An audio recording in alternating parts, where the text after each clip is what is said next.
আসসালামু আলাইকুম ওয়া রাহমাতুল্লাহ।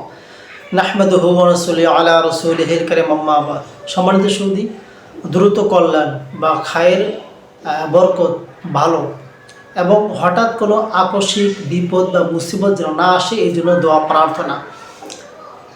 প্রিয় ভাই, আল্লাহুম্মা ইন্নী আসআলুকা মিন ফাজআতিল খায়রি ওয়া আউযু বিকা মিন ফাজআতিশ শাররি। খায়ের খায়ের মানে বরকত, খায়ের মানে ভালো, সব ধরনের সফলতা বা সব ধরনের কল্যাণ। আর সারুন মানে ক্ষতি, সারুন মানে বিপদ বা মুসিবত, অর্থাৎ সব ধরনের অকল্যাণকে সারুন বলে।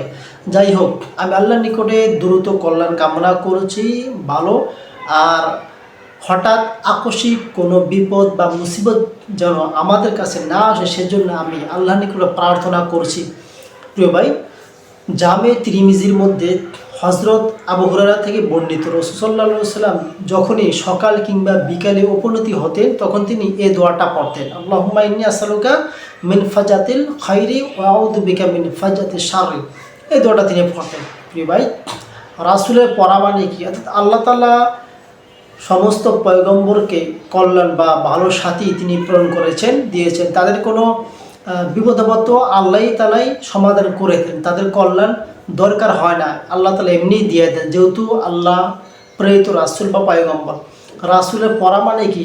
অর্থাৎ উম্মতকে শিক্ষা দেওয়া, আমাদেরকে শিখানো যেন আমরা সকাল কিংবা বিকালে উপনীতি হলে দোয়াগুলো পড়ে নিই, তাহলে আমাদের জীবনে সফলতা আসবে এবং আমাদের পরিবারের উপরে আল্লাহ তালা খায়ের বা বরকতের ফয়সালা করবেন।